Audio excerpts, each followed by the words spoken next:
नमस्कार। मैं हूं रत्नाकर त्रिपाठी। शेक्सपियर ने कहा था, नाम में क्या रखा है। लेकिन कांग्रेस के वरिष्ठ नेता, पूर्व अध्यक्ष और सांसद राहुल गांधी आज ये सोच रहे होंगे कि नाम में भले ही कुछ ना रखा हो, लेकिन उपनाम यानी सरनेम में बहुत कुछ रखा हुआ है। क्योंकि ये सरनेम ही है जिसको लेकर कही गई टिप्पणी पर राहुल गांधी को आज सूरत की सेशंस कोर्ट ने 2 साल की जेल की सजा सुना दी है। राहुल ने करीब 4 साल पहले कर्नाटक में एक सभा में कहा था कि सारे मोदी ही चोर क्यों होते हैं। वे ललित मोदी और नीरव मोदी के बारे में बात कर रहे थे और ये मामला बाद में कोर्ट में चला गया।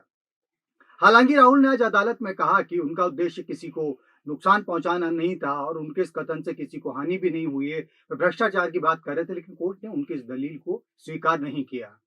अब स्थिति यह है कि राहुल गांधी की लोकसभा की सदस्यता भी खतरे में आ गई है।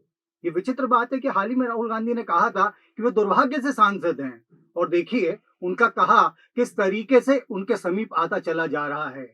सांसद होना एक वाकई दुर्भाग्य की स्थिति उनके लिए बन सकता है यदि उनकी सांसद पद इस विवाद के चलते, इस सजा के चलते चला जाए।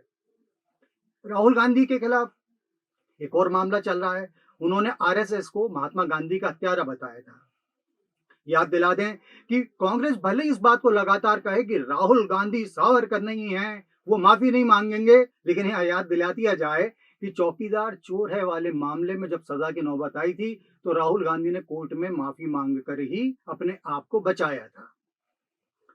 राहुल गांधी इससे पहले नेशनल हेराल्ड केस में जमानत पर चल रहे हैं। अब अगले 30 दिन के लिए कोर्ट ने उनकी सजा ये कहकर मुलतवी कर दी है कि वे इसके खिलाफ अपील कर सकते हैं। कई बार बड़ी विचित्र चीजें याद आने लगती हैं क्योंकि वो एक दूसरे से जुड़ी हुई होती हैं। एक मौका वो भी था जब राहुल के पिता स्वर्गीय प्रधानमंत्री राजीव गांधी जी ने दिल्ली में एक रैली में विपक्षी दलों के लिए कहा था, हम उनको नानी याद दिला देंगे।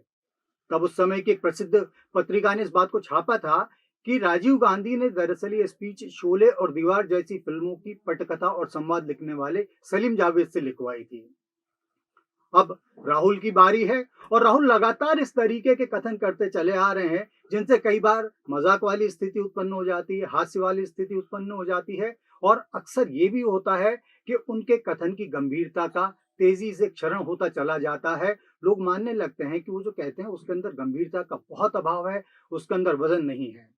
बहरहाल लंदन की सरजमीन पर राहुल गांधी ने भारत के बारे में जो कुछ कहा था उसको लेकर चल रही तीखी निंदा के बीच में, तीखे विवाद के बीच में सेशंस कोर्ट का आज वाला फैसला इस बात को फिर रेखांकित करता है कि कहीं ना कहीं राहुल गांधी के लिए तोल मोल के बोल वाला वक्त आ चुका है। उन्हें सोच समझकर अपनी बात रखने का हुनर सीखना पड़ेगा। कांग्रेस पार्टी में ऐसे सिखाने वालों की कमी नहीं है, लेकिन सवाल यह है कि राहुल सीखना चाहे तब तो हो सकता है आज वाली सजा से वो कुछ सीख जाएं और उनके भीतर कुछ सुधार नजर आए। ऐसा होगा या नहीं, ये देखने वाली बात होगी। आपसे फिर मुलाकात होगी, तब तक के लिए नमस्कार।